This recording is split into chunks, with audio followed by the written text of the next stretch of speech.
يسجل حاليا.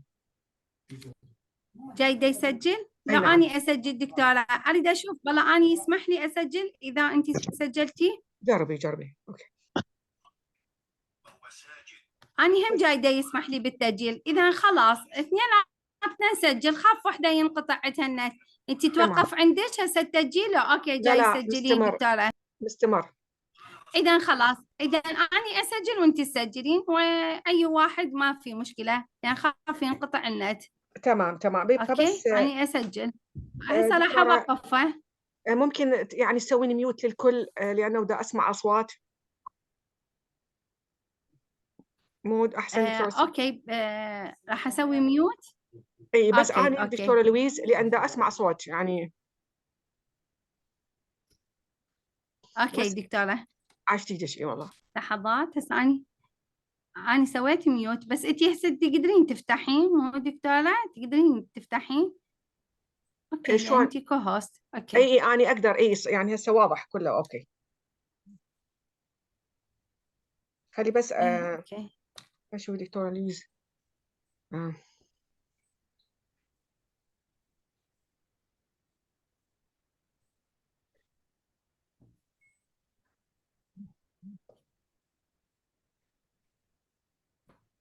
Hello, Louise. Hi. We will start within a few minutes. That's okay? Yeah, whenever. Do you know, I think after 2 minutes. So 7:05, I think, because we have 34 participants now. So that's good.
I think we will start now. So I will welcome the audience in Arabic. Then I will read the biography. Is that okay? Okay. That's good. So السلام عليكم ورحمة الله وبركاته. السادة الحضور، الزملاء، كل الحضور الكرام. رحب بالدكتورة لويز. راح نبدي الويبينار حاليا. So I welcome the audience in Arabic. Hello, Louise. So I will read your biography. Louise is a pharmacist and senior lecturer at Cardiff University School of Pharmacy and Pharmaceutical Sciences.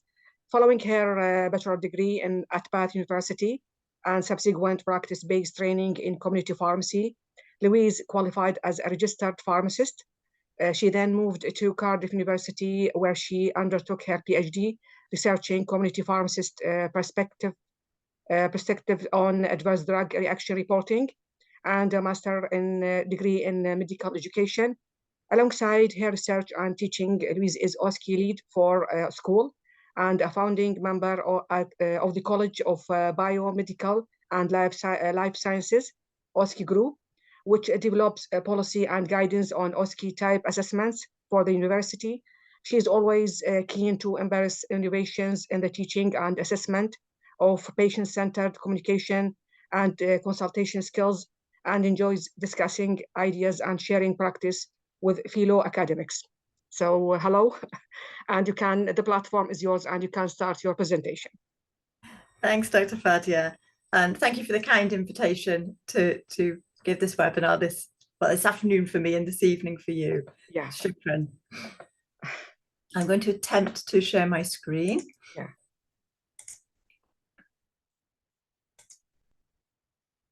So can you see that okay? Yes, okay. You can make it full screen if you want. Oh, right. Why is it not doing full screen?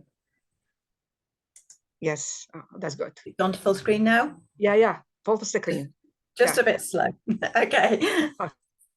So, as I say, thank you very much for the invitation. What I'm going to talk about today is about some innovations in the teaching and assessment of communication skills with pharmacy students based on my experiences here at Cardiff University. And I look forward to also hearing about what you do as well, because I think it's so important to share practice and to learn from each other and to sort of gain ideas from each other.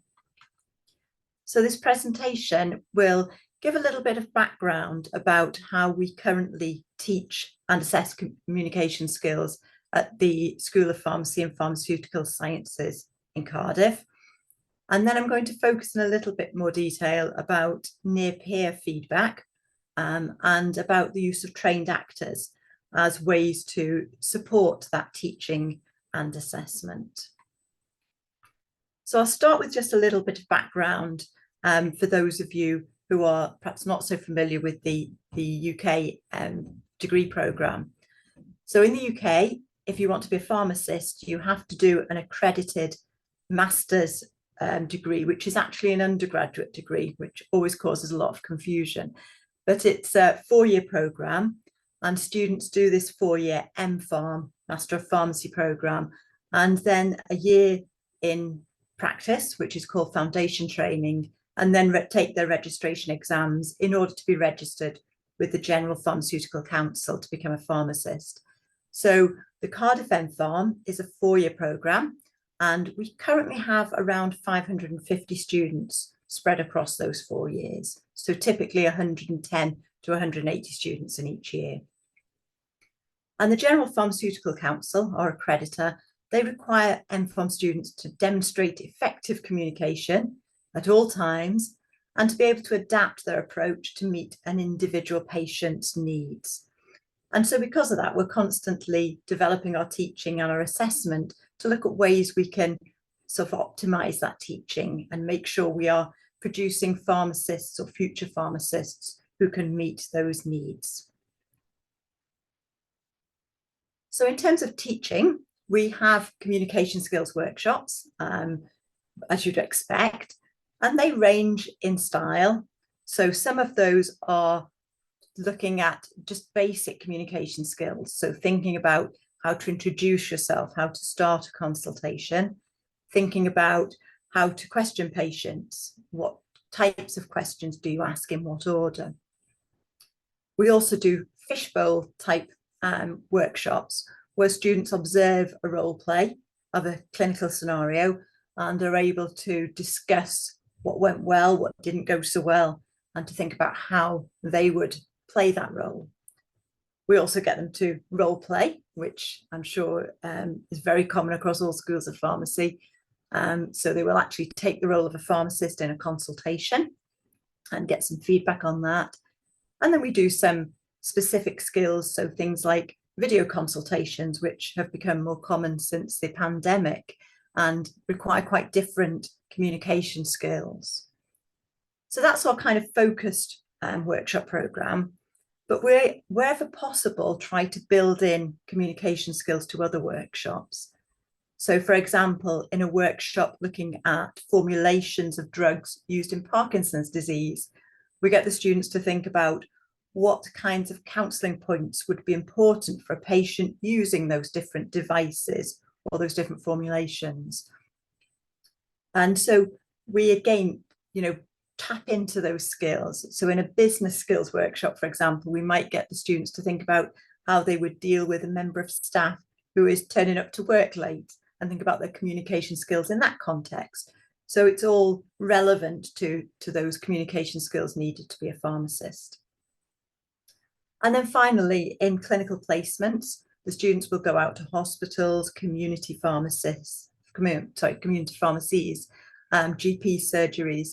And during those placements, there are often tasks to do which require them to communicate with patients or with fellow health professionals. So for example, taking a drug history from a patient, so that we're constantly drip feeding these skills into as many aspects of the course as we can, with the hope it becomes second nature to the students and they become comfortable with these skills.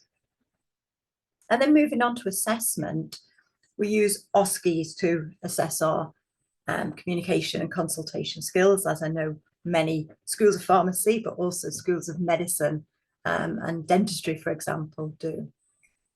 And again, apologies if I'm telling you things you already know, but just to make sure everybody is on the same page, OSCEs are objective structured clinical exams. So they are station-based problem-solving professional assessments. And on the Cardiff M-Pharm, our students do OSCEs in all 4 years. And depending which year, depends how many stations. So year 1 students do just 4 stations. Our final year, 4th year students do 8 stations. Each station has a problem which needs to be solved and a person to talk to in order to resolve that problem. So that might be a patient, it might be a fellow pharmacist, it might be a junior doctor. And each station is self-contained, so they don't have to get the first station right to be able to do well in the second station. They're completely separate, and they have just 8 minutes to do each scenario. And in terms of marking, we use the Osceology style of OSCE writing and marking, which was developed in Toronto in Canada by Zubin Austin, and I attended training with Zubin a number of years ago. He's a very well-respected professor who does a lot of research around communication skills and has really developed this Osceology training and delivered it to many schools of pharmacy. And this template, which you can see the marking scheme on screen, it basically has global areas, so things like verbal expression, empathy, and so on. And then very specific, very objective questions on a checklist. So you can see on the right-hand side, asks about allergies, suggests appropriate alternative, etc. So the idea is the marker will check off on the checklist as the student does things. They'll then consider those global skills, and then they'll come up at the end of that sheet with an overall performance mark, which is a global mark based on how they did and in terms of what they said and the way in which they said it. And so we use these templates, and these days we do that on an iPad. So rather than pieces of paper as we did in the past, with the number of students we have, that's very unwieldy. So we now use a specific computer software program which enables us to put these mark schemes into a sort of an iPad format, so the staff can mark electronically, and those marks are all sent off to the team and collated in a much more user-friendly way.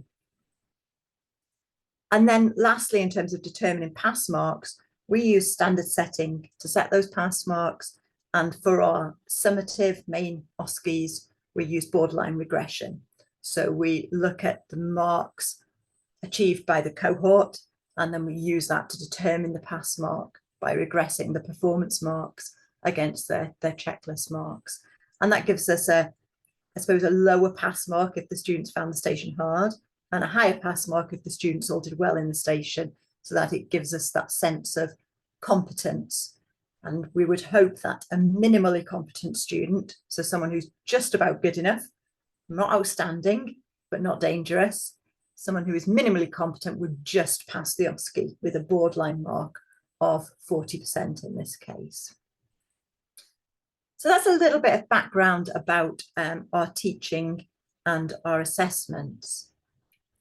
One thing that's been really important is we reviewed our OSCEs a few years ago, having talked to Zubin about this, and we actually brought in a new system of OSCEs. And at that point, the head of school made sure that all academic staff were involved in OSCEs. And we made this decision as a school, and it's been really beneficial because every single academic member of staff in our school is expected to contribute to OSCEs.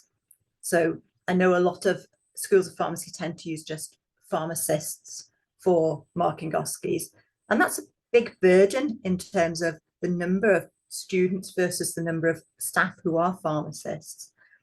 But also, by involving non-pharmacists, it means everybody in the school gets to see the students and to see what they are achieving in terms of their knowledge and being able to communicate that knowledge to others. And so actually it really draws the school together as a community. So because the checklists are very objective, it means that you don't need to be a pharmacist to know if somebody has said, have you got any allergies, for example. There may be some stations where we would put a pharmacist if it's a particularly complex clinical issue, but for the vast majority of stations, we will allocate markers whether they're a pharmacist or not. We do, of course, train everybody, and the university policy, which was written by the OSCE group I'm a part of, we require that anyone marking an OSCE has to do training every year just to make sure they stay up to date in terms of any perhaps changes to the assessment, but also to make sure their expectations are similar. Because what we don't want is to have very varied expectations of what a student is capable of. What we want is everybody marking to agree what is a good performance for a second year student, what's an outstanding performance for a fourth year student, so that we're all marking to the same level. And that's really important. So every year I run training sessions where I give the members of staff access to some videos of students or simulated students doing role plays. The staff mark them, and then we all get together and have a good discussion about what feedback we provide, what we thought about what they did. And people will negotiate their marks. So if somebody is marking lower than everybody else, that discussion as to why they've given a lower mark and somebody else has given a higher mark means we can understand where each other is marking to, and we can come up with something which is more consistent. So, as I say, all academics contribute to OSCE marking, but also they contribute to teaching. So we have a number of workshops where the OSCE markers will get involved in some role plays with the students and give feedback to the students based on their experience from marking OSCEs. And the students really like that because it helps them to see how an OSCE marker would view their performance. So it gives them some really useful feedback. We also, as a school, write our OSCE stations together, involving all staff across the school. So this is academic staff, but also our administrative staff, sometimes our postgraduate students, sometimes our actors, sometimes colleagues from the profession working in practice. And we have days, usually during the summer when the students aren't around, where we get together and break into small groups. Each group has at least one pharmacist and at least one non-pharmacist. And then we work together to develop new stations. So each group will write one station and they'll think about the scenario. They'll write the background, the script for the actor, think about the props that are needed, think about the marking scheme and develop that marking scheme. And by involving everybody, it means we get a good range of viewpoints.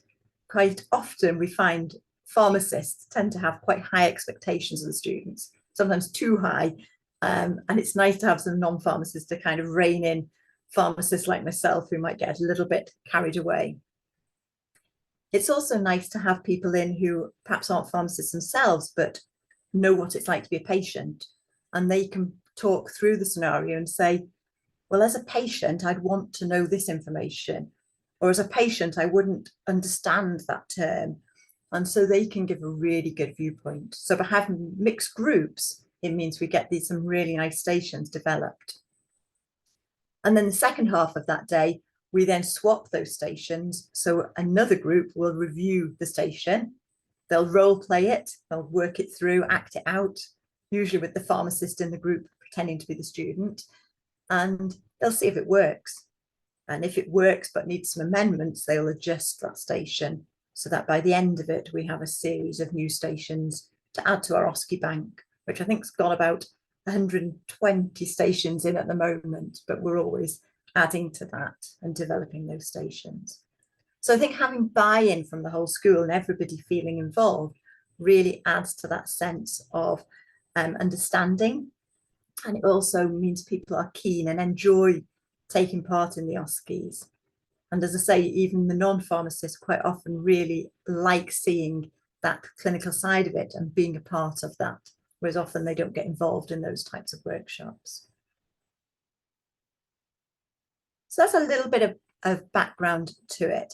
What I want to do now is just move on a little bit, talking about how other students get involved in supporting their fellow trainees and developing their skills.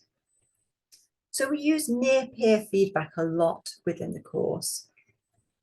And very commonly, this will be in classes, informative workshops, whereby students work in threes. One person pretends to be a pharmacist, one person pretends to be a patient, and one acts as an observer. That observer will then look at how the role play goes, and they will give feedback to the fellow students about what went well, what didn't go so well, areas for improvement. And then once everybody's had a go, they swap roles and then take part, somebody else acts as the observer, and so on. And we also do it across years. So we have a workshop where the fourth years come and they will observe, mark, and provide feedback to our year 3 students. And that might be in the form of verbal feedback, or it might be in the form of written feedback, which they can take away with them. And importantly, we give them a chance to talk to each other afterwards, to have a more informal debrief. And we often find the year 3 students have lots of questions. They're perhaps scared to ask members of staff, but they like to ask the fourth year students because they know that they've been through it already. So it's really nice to be able to get involved in those workshops and to see the students giving feedback to each other. And so we've done that for a number of years, but probably in the last about 6 years, we've also brought in peer feedback into our mock OSCEs. So every student in the course does an OSCE every year, but prior to that OSCE, they will do a mock whereby they do just 2 stations to practice what an OSCE is like and to get some feedback to help themselves for the summative OSCE. And for years, the staff used to mark the mocks, but it's very labour intensive and takes a lot of staff time.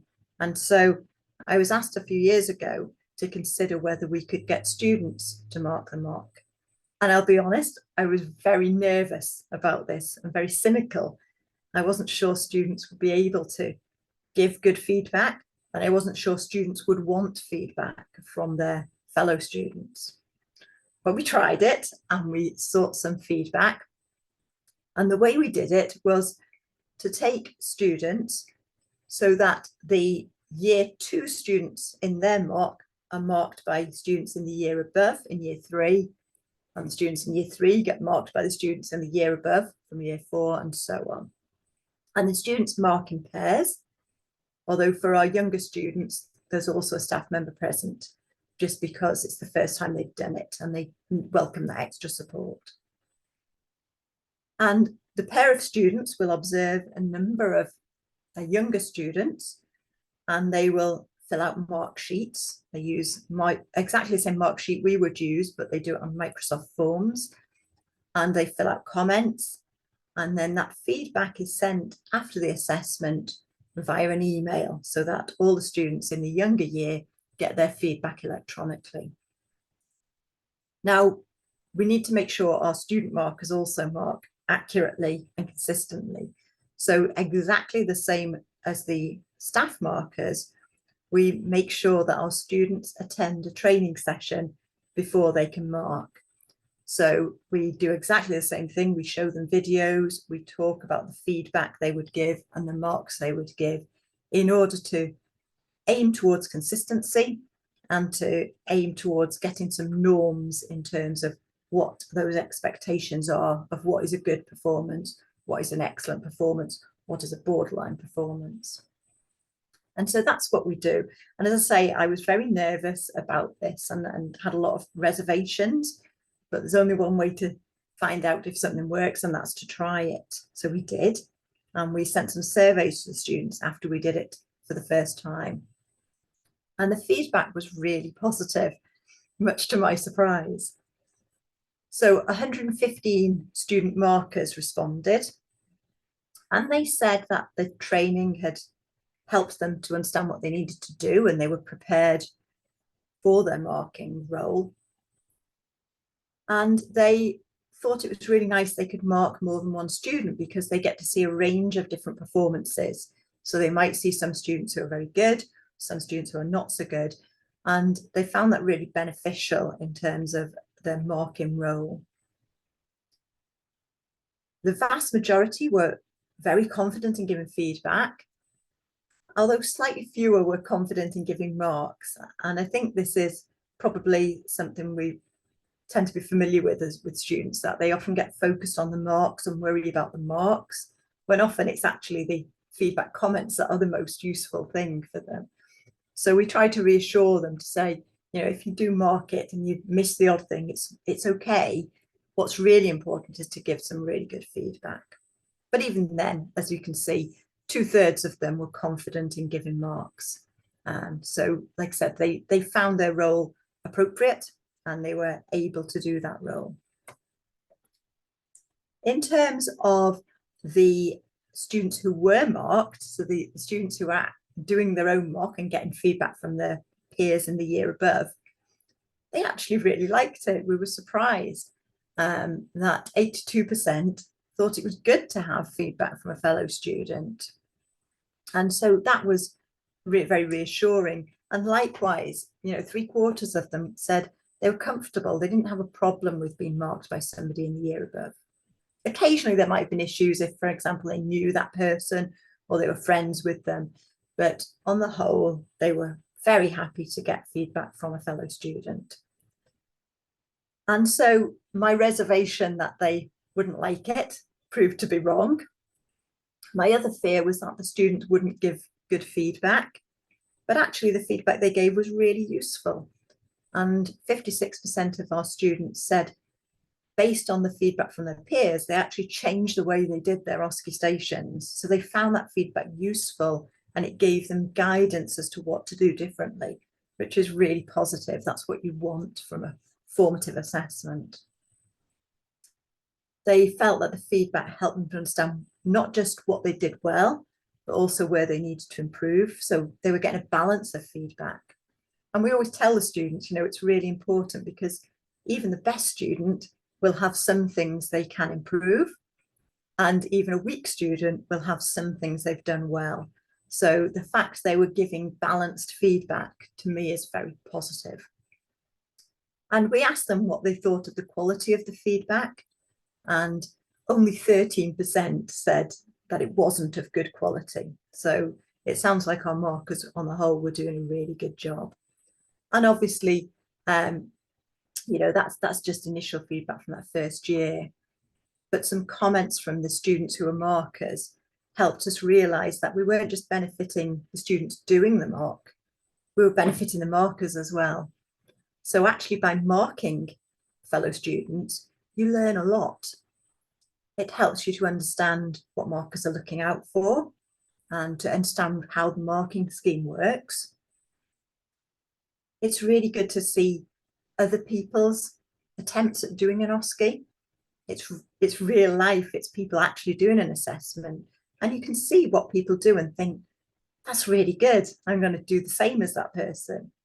Or, oh dear, that wasn't very good, and actually I think I normally do that, so I need to change, because I can see now that's not a good way to approach things. So learning from others' mistakes, but also learning from people's, you know, good skills is a real benefit. And I like that comment in purple as well, that it actually calmed me down before doing an OSCE. So the fact they've seen it from the other side, they've seen what it's like as a marker, they've realised that markers aren't scary. Markers want students to pass. And so we're not there to be judging them in a negative way. We're there wanting them to do well and to sort of, you know, do a good job. And so having seen that helped the students who are marking to realize that actually this is a really positive experience. So obviously, since this study, which if you want to read more, there is a paper we published about this in Pharmacy Education. But that was, as I say, the feedback from a couple of years ago. And we've since then, you know, helped to tailor that training. We've used the feedback from the students to make sure we're really supporting those markers and knowing what to do, but also in helping the students being marked to understand how to use that feedback and to recognise the value of getting feedback from fellow students. So I think doing this and taking this process of switching from staff marking of a formative OSCE to student marking of a formative OSCE has been really eye-opening for me. And I think it's helped me to understand that not only is this a good way to reduce workload burden on staff, but it actually has huge benefits for the students. It gives them different type of feedback. It gives them feedback from people they can perhaps relate to more easily, from fellow students. They're comfortable talking to them. And by marking, they're actually getting additional benefits because they're seeing OSCEs, even if they're not actually sitting them themselves. So to me, that's been a very positive thing. And then I wanted to move on to something else, another initiative which we sort of use, which is the fact we use trained actors in our OSCEs, but also in our teaching as well. And I think often in schools of pharmacy, and we used to be the same, we would use staff members or postgraduate students to play the part of patients. And that's fine, and it has a place. But we got involved with some actors based locally who were helping out with some postgraduate sessions. And we realized that actually, if you have trained actors, there are additional benefits involved in that. And so nowadays, for all of our OSCEs, those mock OSCEs, and also the summative real OSCEs, but also for some of our teaching sessions, we have trained actors involved in those sessions. And that will be role playing with the students, so taking the part of a patient or a health professional in a role play. Our actors also actually do some teaching because they're trained performers. They know all about communication, they know about vocal skills, and so they actually can teach some of these things. And they also provide some excellent feedback. They may not understand the clinical sides of the case, but they certainly can feedback on the communication skills and how well that student came across in the consultation. And I think for me, there's three main advantages. The first thing is authenticity. In the past, when we used postgraduate students, it was quite hard because if the role play involved a lady who was aged 65, and then the student walked into the room and there was a 24-year-old male postgraduate there, it's quite hard for that student to, you know, get into character and imagine that they're really talking to an older patient. And so I think that helps the students a lot because it feels more realistic. If they go into a station which is supposed to be about a 65-year-old lady, when they go into the room, there is a 65-year-old lady sitting there ready to talk to them. And I think for them, it helps them take it more seriously. And it helps them to really get into character. So first of all, as I say, they're authentic. Secondly, I think it's consistency. Trained actors are experts in this. This is the way they work, is they're trained to be consistent, to produce a performance repeatedly, the same performance over and over. And they're excellent at doing this. So while some of our postgraduate actors would try their best, they may forget things, they may say things slightly differently. And so one student's experience in that role play may be quite different from another student's experience because of the way the actor responded. When we use trained actors, they do the same thing every time. So they have a script to follow. We give them background information so they can understand the character that they're playing. So even if it's not relevant to the role, we will talk them through things like their educational background, their job, their family history, and all those kinds of things, so that they are really in the character of that person and they can respond authentically, but also consistently when the students ask them things or sort of make queries. So consistency is key. Our actors typically in an OSCE day will see around about 20 to 30 students. And we know from watching these actors when we're acting as markers ourselves, we just see how consistent they are across that entire day. They will give 30 consistent performances, so every student gets the same experience. And that's so valuable, I think, and reassuring for the students as well, that they've had the same experience. In terms of expertise, as I say, our actors are all trained actors. They do theatre work, television work, as well as training work. And they have real expertise in communication skills. They have expertise in presentation skills, and they're really good at providing feedback. So we can tap into that expertise and make the most of it. And I find that something that they're very insightful, and they often will pick up things that I haven't noticed as an academic marker. They will pick up things and give really valuable feedback to the students. And so, as I say, for us, it's a really important part of our teaching assessment. And the way we do it is that we have a bank of actors, which we've built up over a number of years. It's not a quick thing, but over a number of years, we've got together lots of actors who are of a range of ages, gender, ethnicity to some degree, although we could do with a bit more diversity. We have actors with disabilities, so for example, who are hearing impaired or visually impaired, and actors who speak different languages, because Cardiff in Wales, our students speak English, but also some speak Welsh as their first language. So we have actors who can do our OSCEs in the language of Welsh, which is really helpful for those students who speak Welsh as a first language. And from that bank of actors, it means we can select different people depending on what the role is. So as I say, if we want a gentleman in his 40s, we can find a gentleman in his 40s. If we want somebody in their late teens who speaks Welsh, we can find somebody in their late teens who speaks Welsh. And it just helps us to be able to facilitate these sessions. And we share that bank of actors with our colleagues in the medical school, dentistry, optometry, etc. So we all have access to them. And what we do is we have an agreement with the actors where we send them their roles around 2 weeks in advance, so they have time to prepare. They can review the station, they can get in touch and ask questions if they're not sure about anything. And then on the day of the OSCE, we have a meeting in the morning whereby the actors and the markers for each station will sit together. They'll run through the station and identify if there are any points where they perhaps need to agree, consistency. So if we have 3 actors all playing the same role, we need to make sure that one actor isn't pretending to be more angry than another actor.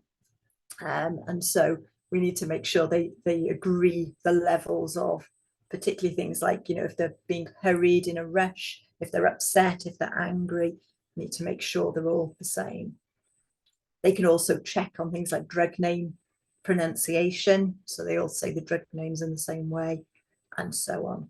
So we have a practice run through before they work through that. And as I say, agreeing those kind of things, the skills they are able then to bring into that, once we've agreed those characteristics, are quite amazing. We do some workshops with the 4th year. We call them our shock sessions, where we have 2 role plays, one with a very angry patient and one with a very upset patient who cries.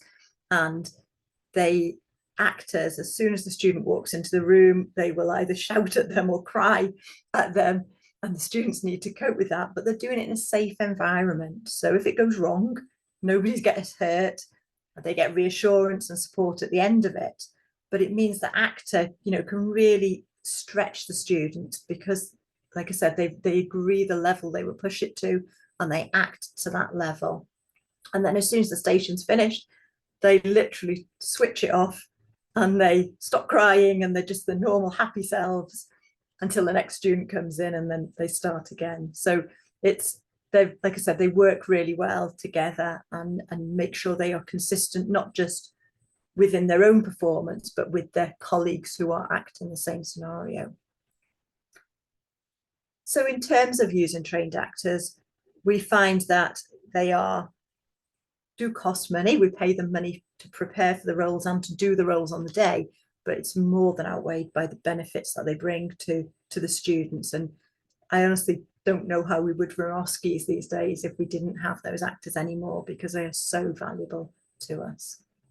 And we've also expanded recently. So in the last couple of years, we've linked up with a theatre company called Hijinks. And the reason for this is that patients who have learning disabilities often experience poorer healthcare than other patients. And that's usually down to problems in being able to communicate, not necessarily just the person being able to communicate with the health professional, but the health professional knowing how to communicate with that person. And so these are really important skills for health professionals. And so Hijinks is a theatre company which is made up of actors who have learning disabilities and autism, and also some actors who don't have those disabilities. They are internationally renowned. They do theatre and TV work internationally. And we're very lucky that they're actually based in Cardiff. And they've been coming into the School of Pharmacy to teach our students. So the actors use fishbowl and forum theatre techniques, whereby they role play a scenario. So in forum theatre, they play a scenario through, people think about how it went, and then they play it again, but this time the students can put their hand up and say stop, and the actors stop, and the student says, instead of asking the question like this, ask this question instead, and the actor will take that direction, and they'll run the role play again and see if that changes the outcome. And again, another student can say stop, let's rewind, let's do it this way. And so these are very interactive sessions. The actors, particularly those with learning disabilities, are brilliant at giving feedback to our students on what works and doesn't work for them.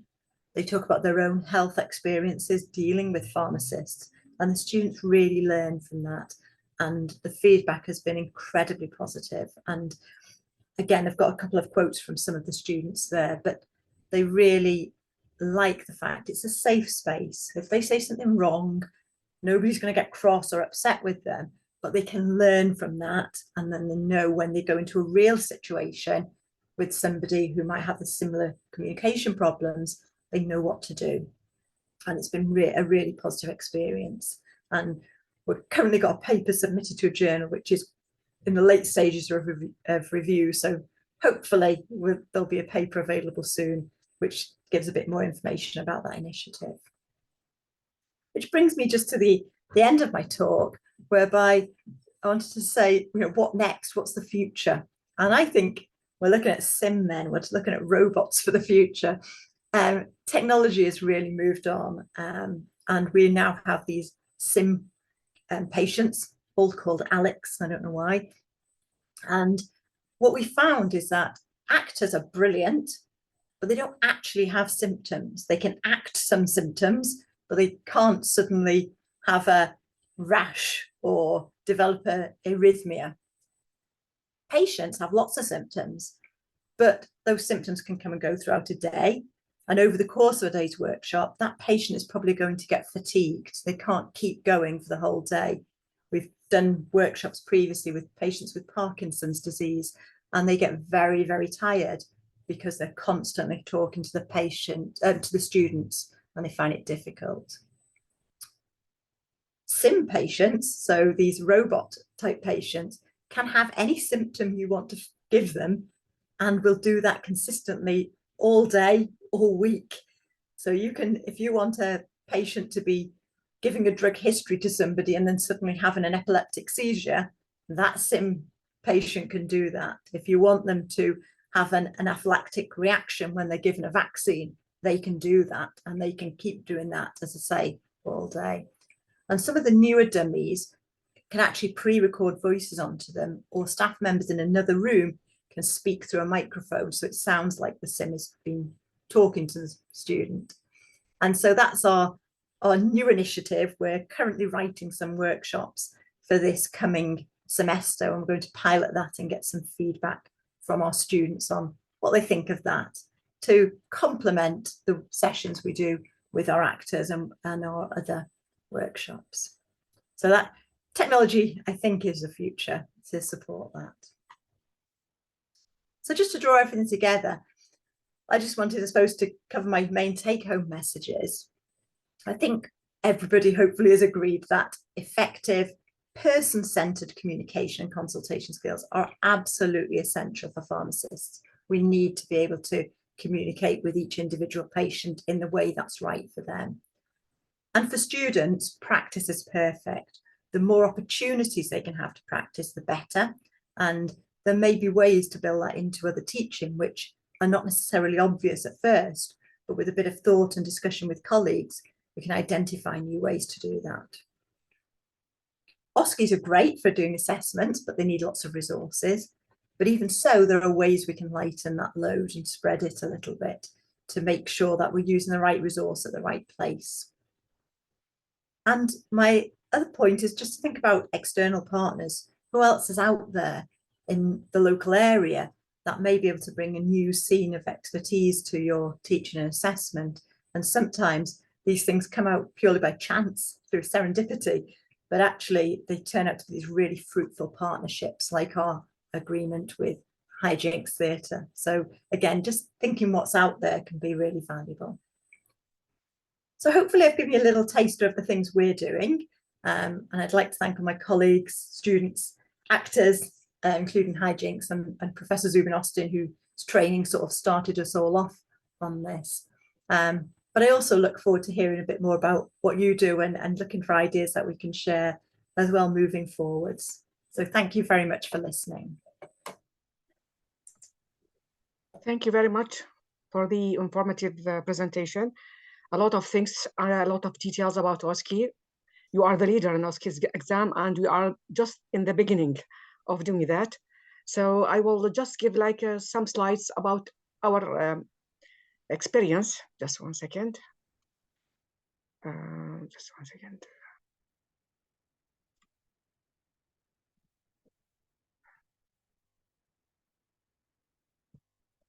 So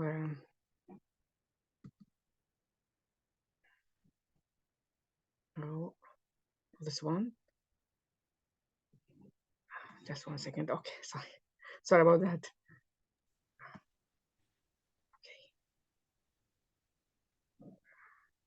I'm glad it's not just me, Fadia. Okay, I'm just looking for the PowerPoint. It's hidden somewhere. I found it. Okay. So did you see it now? Did you see it now? Not loaded yet. Now? No. So no, I didn't see it. Just one second. Yeah. Now I think it works. Yes. Okay. Okay. Yeah. So do you know, as I told you, we are in the beginning. So I will just give like hints about, because we started OSCE last year for AmFarm students. So we have 25 students. They started the AmFarm program for 5 years, but they started like different curriculum focused on clinical from the 3rd year until 5th year. So our experience, as I said, with the AmFarm students, what happened that, you know, because we are in the beginning, so we have like one of the staff who acts as a patient, and the student was the pharmacist, represents the pharmacist.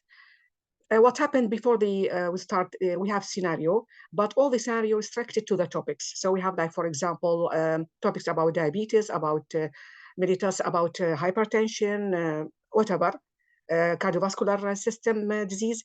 So we have like scenario related to this, to all these topics, and the staff have a look at this particular scenario.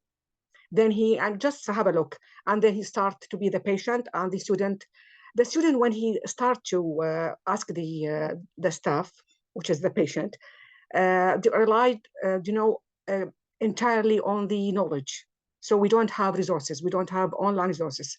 So depend on their knowledge about this topic. And we also, there is no observer.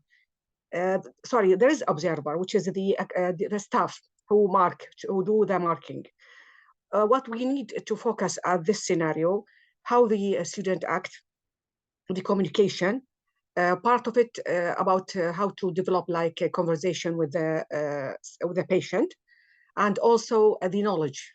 Did they know exactly for example, the condition, how they prescribe the OTC medication, because most of them, like scenario that can be prescribed by OTC medication. So we want to know if they know the condition, they know the exact OTC medication, and all the scenario prepared by a number of qualified tutors from clinical pharmacy department. And as I said, they just cover the topics of that year, for example, 4th year or third year. So this is an example of the OSCE that happened last year.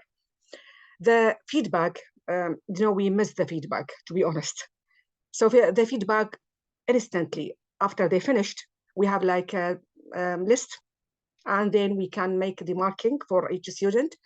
And the marking depend on as I said, knowing the student knows the condition of the patient, give the appropriate OTC medication, how they did the consultation with the patient, and if they give the required information for this particular scenario, how they feel like self-confidence, self-esteem. Also, if they make sure that the patient understood everything, because if not, they need to just repeat the information again. And we also, the last thing, if they ask the patient, do you have any queries, any further questions? This is at the end of the scenario. Then we put the mark, as I said, at the same time. But we don't have like conversation and discussion. A lot of things you said. I will after I finished the PowerPoints, I will give you some points that we are different completely from your experience. So the challenges from my point of view. When we did the scenario, there was just one training session for the group of students before they did the OSCE. We don't have mock. This is one thing. As I said, it is restricted to the topics of the year of the study. So it depends what the topics they take at that year. Also, no feedback is provided after the session. Just we do the marking after the scenario. The scenario didn't include complicated patients, which is very important because you focus on patients with disabilities, with mental issues. Maybe they have like any problems, especially mental problems. You have a lot of scenario. We have like pregnant women, for example, but this is different. It's like normal subject or normal patient.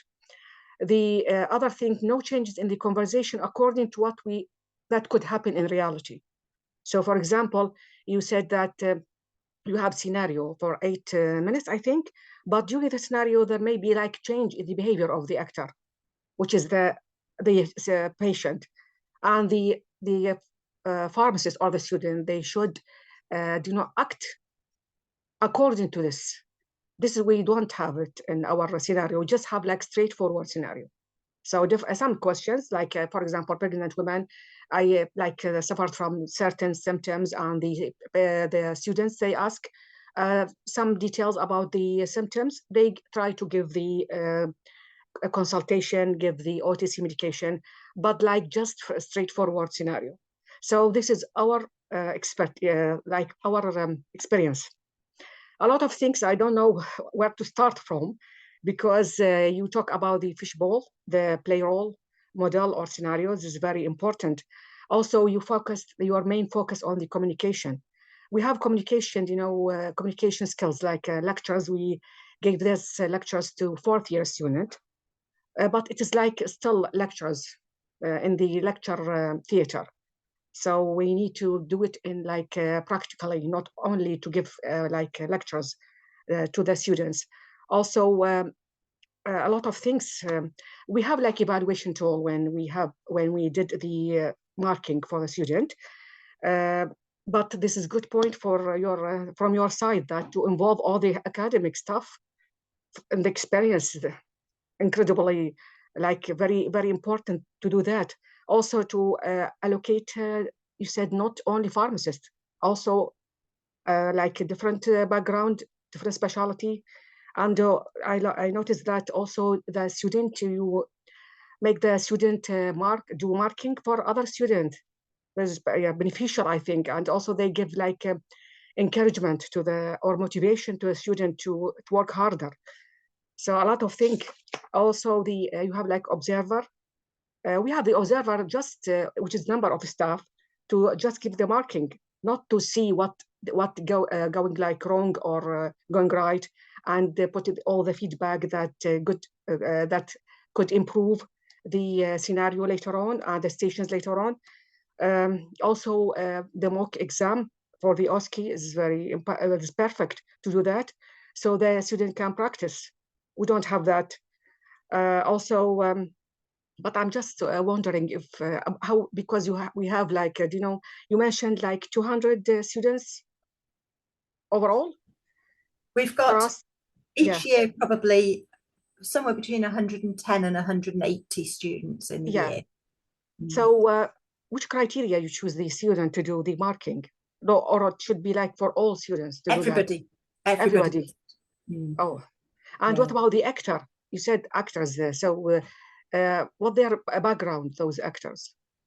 They're a range of backgrounds, so we don't formally check their acting sort of CV.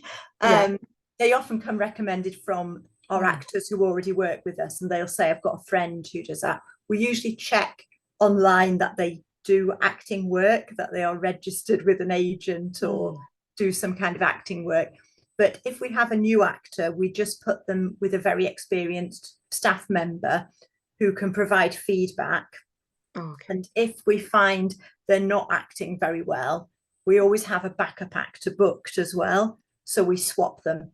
So if we ever had any problems, we would just take them out and bring in our backup actor, who is usually one of our more experienced actors. Oh, that's good. I love the idea of different actor with different age.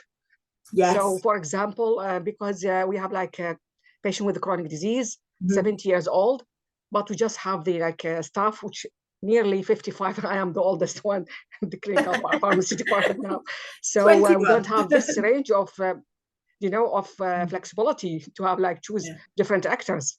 Yeah. So I hope at the end of the day, as you said, to have like any kind of collaboration between School of Pharmacy, Cardiff University, and our school, because a lot of details, a lot of things, I don't know how to cover all the information that you gave us in this presentation.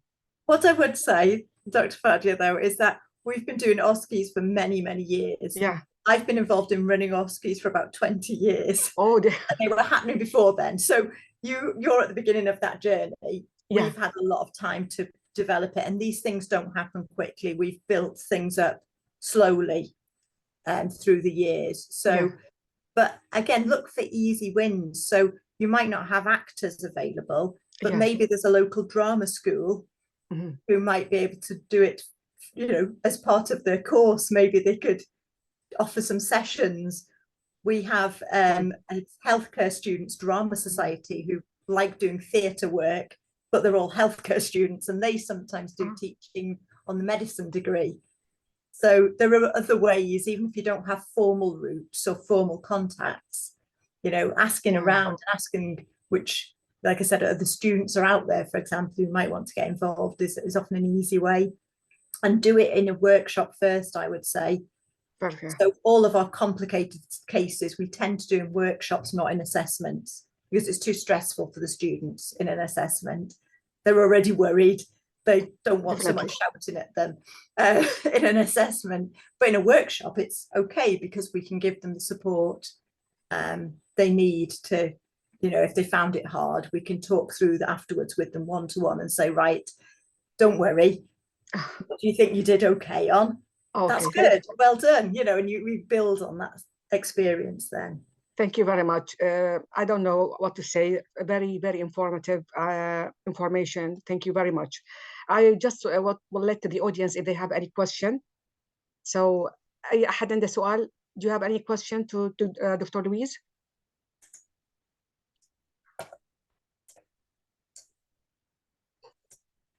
You're letting me get away lightly. It's good. I will look at the, you know, at the chat box to see if there's any question.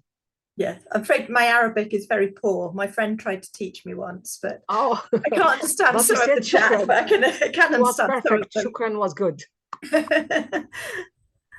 Okay, so we'll see if there is any question. إذا أحد من الزملاء أو زميلات عندهم سؤال.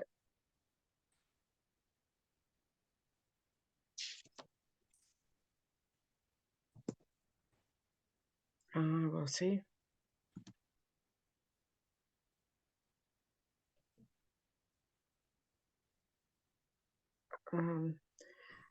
They just said that like, thank you for your presentation, some in Arabic, some in English. Yeah. No problem. But like I said, if anybody wants to get in touch or has any questions or wants to discuss any ideas, I'm very happy to do that. And also thank you, we appreciate to learn about your experiences as you're developing your course as well, your OSCE. Thank you. We appreciate. Thank you very much. No problem. Thank you so much. So would you have any question to Dr. Louise? Any question? Just wait a few minutes.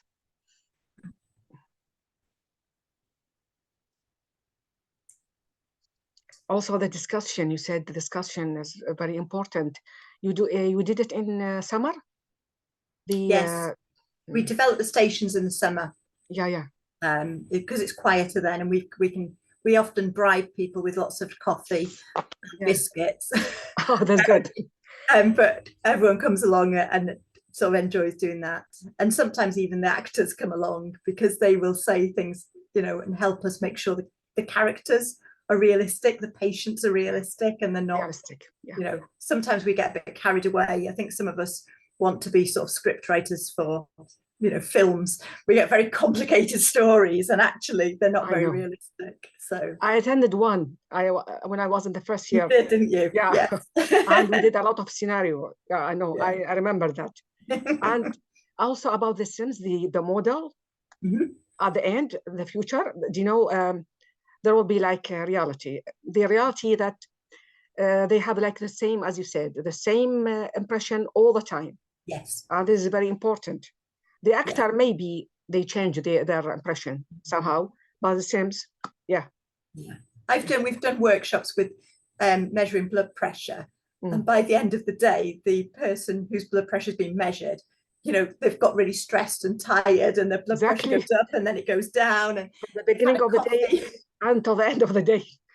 Yeah. Whereas with a Sim, they're always the same. The same impression. Yeah. It's always the same. Yeah. So yeah, there's something which I think is starting to become new. And like I said, we've got a couple of them now. We've invested in a couple of them. So we're now trying to see what they can do to see, you know, what opportunities we can get from them. So and also I also noticed, there is a question, how much time spent for each station? I think you said 8 minutes we do them. So there's lots of different things in the literature about OSCEs, about how long the stations are. And if you're doing a station which requires, say, taking someone's temperature and looking in their ear and things like that, you might need more time. So our postgraduate OSCEs are sometimes 15 to 20 minutes stations. Yeah. But for simplicity, we keep all of ours at 8 minutes if they're just good. straightforward communication. Yeah. And also you have a critical error, I think. Yes, this is a very controversial topic now. You're getting into controversy. We do have a requirement on our OSCEs that if the student manages to kill a patient, that we don't let them pass, basically. And that could be an accidental error calculating a dose wrong, or providing, not recognizing the patient's got a serious disease like meningitis and not referring them. But we only do that if it really is something definitely serious. Yeah. So if the patient would get a slight overdose and a few side effects, but nothing too bad, we would say, here's some feedback, don't do it again. Yeah. It's we'll let it go. But if it actually would cause harm, and we do that, a panel of us discuss any cases like that. We sit down and say, what did the student do? What does the research suggest would happen to that patient because of that?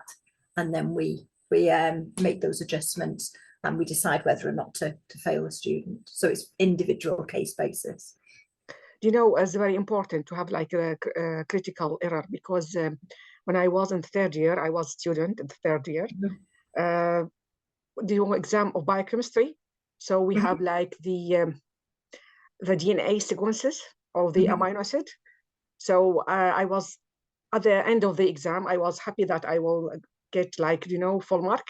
But I noticed that the my teacher, they gave me 2 from 50. I was surprised. I told him why. He said, because one of the, the sequences of DNA, you wrote C instead of G. So you did a genetic mutation. So you kill the patient. So I understand and appreciate the idea of the critical error. I know it is very, very, very important to like make the student be aware of it. I think. And to be fair, we have very, very few students who do a critical error. It's a very small number. They're all scared of doing it, but they're not so scared that they don't attempt the station. They do the station, but they're aware of the critical fail. We share what how we calculate the marks with them in advance, so they understand what they must not do, what is a dangerous error, what is a critical fail. But like I said, we don't have many in reality. That's good. There is a question like at which level you do the OSCE? So we used to do, when we first started, we only did them in the older years, so in the final year or the year before that. Now we do them in every single year. So from the first year? From the first year. So the first year students start in September, they do a mock in January, and they do their assessment first OSCE in April. So it's about 9 months. And again, we make sure that the stations are more simple because they're based on things they've learned. So first years are quite straightforward, over-the-counter requests, things like that. Whereas our fourth years might be doing things like connecting a syringe driver for a patient who is end of life. They're much more complicated. So we adjust the level. But also because we do the pass mark via the borderline regression, it also means we could use the same station with a first year and a fourth year, but the fourth years would have to get a higher mark to pass. The first year would have to get a lower mark to pass. So we can do adjustments like that because of the way the marks are calculated. Okay, thank you. If there is any other question? I don't think so. Thank you very much, Dr. Louise, for your time. Sorry, there is another question. Is it better to do OSCE in hospitals and outpatients? Some people do. We don't, because we find it's more consistent to do it in a simulated fashion in a consultation rooms in the building or offices in the building. I know some medics do them with real patients in outpatients, but we choose not to. It's just a different way of doing it, and you're assessing slightly different skills. Okay. Thank you again. I have no words to present our appreciation for your information, for all the details. We look for a collaboration in the future, hopefully. Absolutely. In the OSCE field, because as I said, we are at the beginning of this field. We hope we are looking for that in the future. Enjoy it. Thank you. Yes. Thank you very much, Dr. Louise. Thank you very much. Thank you. Thank you. Bye-bye. Bye-bye. Thank you.